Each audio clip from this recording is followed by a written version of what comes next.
see here. This 2018 season has been just phenomenal. And past 2 years, I've been playing college baseball over in Oregon, and the hunting over in Oregon was just a lot of rain, and I think I hunted maybe 5 days over there.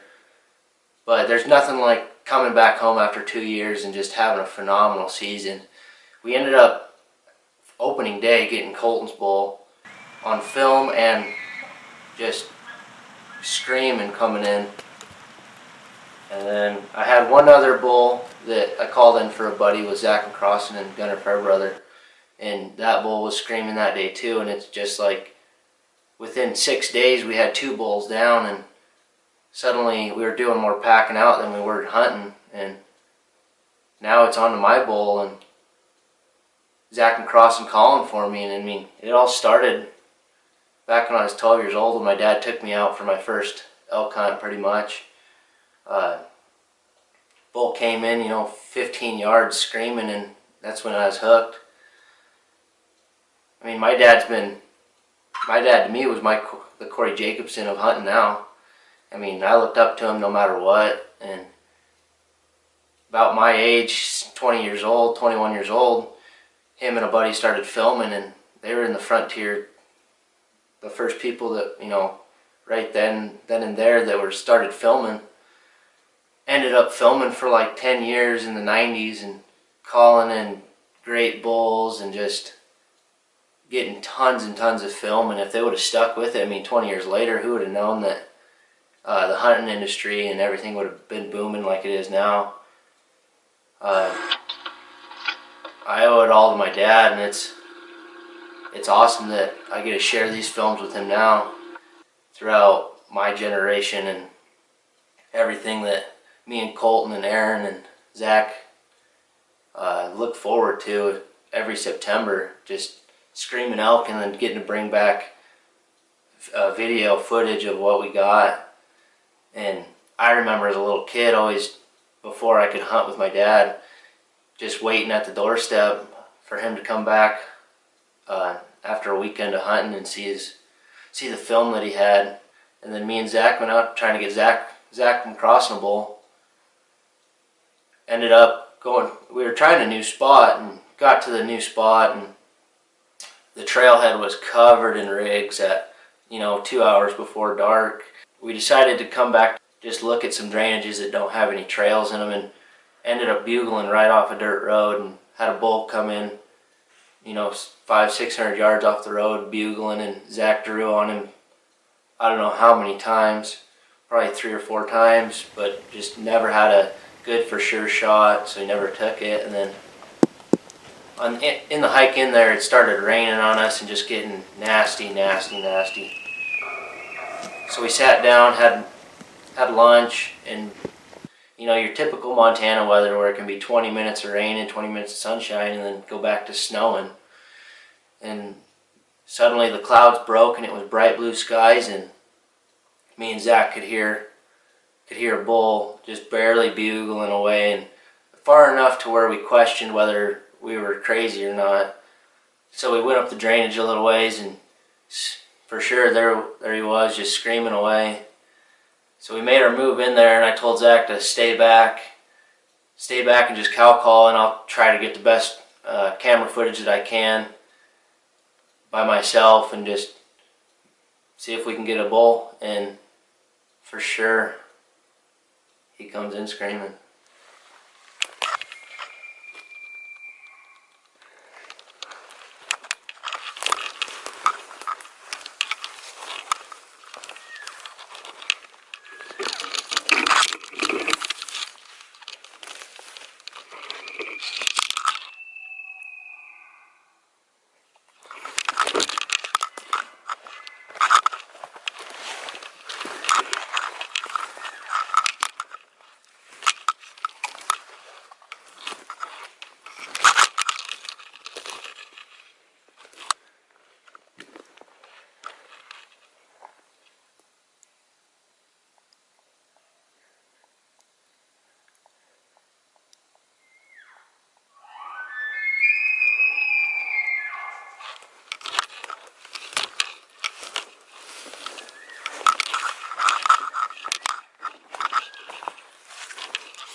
was aiming about 30, 35.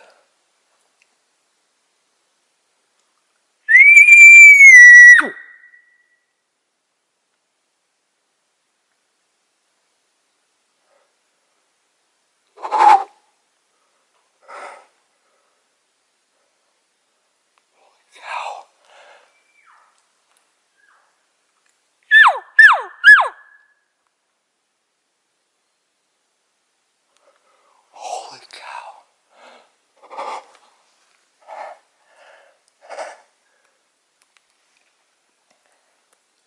All I know is he's a giant 5 on one side, a giant whale-tail 5. I just hit him a little high, I think. I don't know, we're gonna have to give him lots of time.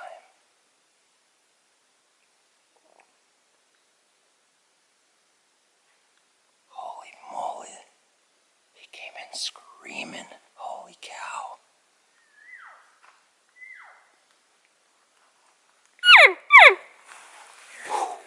Oh, Zach just called me in a stud, I think. He looked monstrous coming in, but it happened so fast that I didn't get a good look at him. I just knew that he sounded big, and that when he came in, he looked real wide and really heavy. I think he had a big 5 on one side, but whew, me and Zach already kind of went and checked it out, but I got clean pass through, and there's blood right where I shot him, so hopefully I got double lung. I shot a tad high, but hopefully I got double lung. That's what we're hoping for. He went decently far, and we heard it's so loggy and so downfally in here that he could have just been kicking logs forever, but it sounded like he went down. Sure as a fact, though, he sounded like he went down. Got my trusty dog Tika. She's on a spree. She's on a elk killing spree. We'll go check out my arrow real quick. This is where I shot him at, and the arrow landed over there. But dang it. But just good blood the whole way. Standing right here. Standing right where Zach's at is where I shot him. And that's the first spot of blood, you know.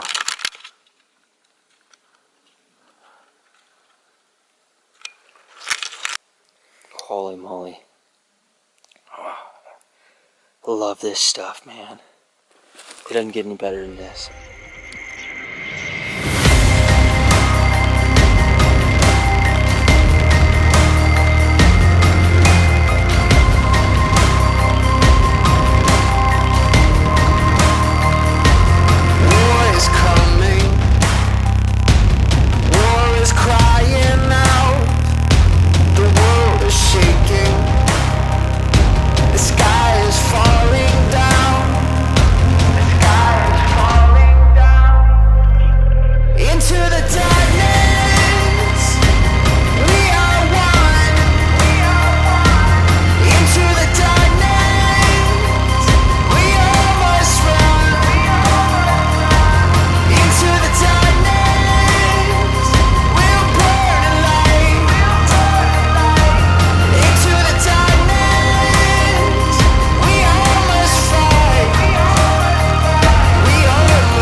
Into the darkness, we'll burn alive. Into the darkness, we all must fight. We all must fight. Made it back to the truck. We packed out the front quarters and back straps, and made it to the only spot in cell service within like 60 miles. So let people know that we're not coming home tonight, family and stuff.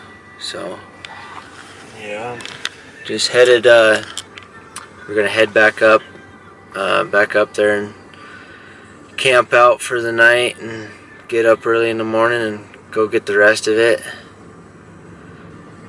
Already super tired. It's like I shot him at 6:30, recovered him at 7:30, and made it back to the truck at 11:30. So it wasn't too bad. Our tear down process was pretty good, but it's 12, almost 1 o'clock, 12:45 right now.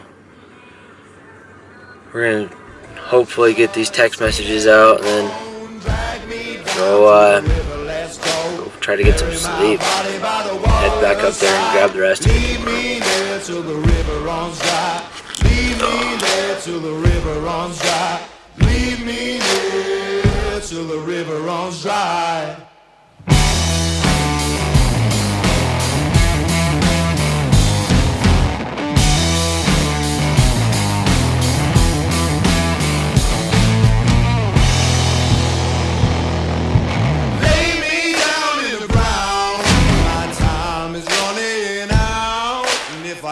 See you, it'll be too soon. I'm taking my body back down south. Flesh, blood, skin and bone. Drag me down to the river, let's go.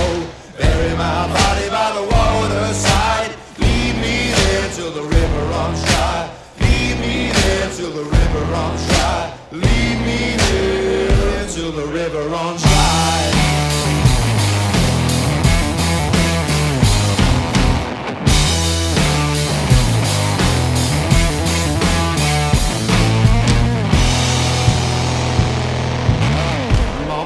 Don't you worry, child, wipe those tears from your eyes. You can sleep when you're dead and done. Until then, don't you worry, son. Until then, don't you worry, son. Until then, don't you worry, son. Flesh, blood, skin and bone. Drag me down to the river, let's go. Bury my body by the waterside. Leave me there till the river runs dry. Leave me there till the river runs dry. Leave me there till the river runs dry.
Till the river runs dry.